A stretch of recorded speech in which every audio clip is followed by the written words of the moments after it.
Donald Trump কি তবে ইরানের সামনে নতি স্বীকার করছেন? যে হুঙ্কার দিয়ে যুদ্ধ শুরু করেছিলেন সেই হুঙ্কার কি এখন মিইয়ে যাচ্ছে? হোয়াইট হাউসের কলামিস্ট নিয়াল স্ট্যানেস দাবি করছেন ট্রাম্প এখন হন্যে হয়ে এই যুদ্ধ থেকে বেরোনোর রাস্তা খুঁজছেন। কিন্তু কেন কেন বিশ্বের সবচেয়ে ক্ষমতাধর দেশটির প্রেসিডেন্ট হুট করে পিছু হটতে চাচ্ছেন? এর পেছনে কি শুধু তেলের দাম, নাকি আসন্ন নির্বাচনে হারের ভয়? চলুন জেনে নেই হোয়াইট হাউসের ভেতরকার আসল খবর। আল জাজিরাকে দেওয়া এক সাক্ষাৎকারে নিয়াল স্ট্যানেস বলেন, এই যুদ্ধ খোদ আমেরিকার ভেতরেই এখন চরম অজনপ্রিয়। যত সময় যাচ্ছে তেলের দাম তত বাড়ছে।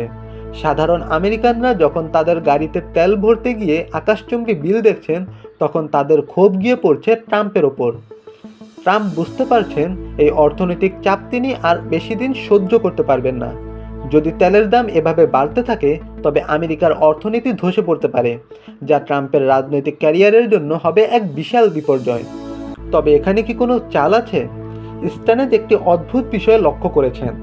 আগামী শুক্রবার ট্রাম্পের দেওয়া আলটিমেটাম শেষ হতে যাচ্ছে, আর ঠিক সেই দিনই মধ্যপ্রাচ্যে পৌঁছাবে আমেরিকার বিশাল এক মেরিন বহর। এটি কি তবে ট্রাম্পের কোনো ব্লুফ বা ধোঁকা?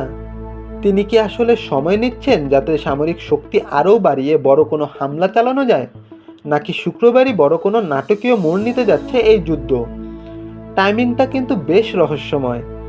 আপনার কি মনে হয়, ট্রাম্প কি তেলের দামের ভয়ে পিছু হটবেন, নাকি শুক্রবার নতুন কোনো ভয়াবহ তাণ্ডব শুরু করবেন? এই যুদ্ধ কি তেলের দামকে আরও বহু বহু গুণে বাড়িয়ে দেবে? আপনার মতামত কমেন্টে জানান।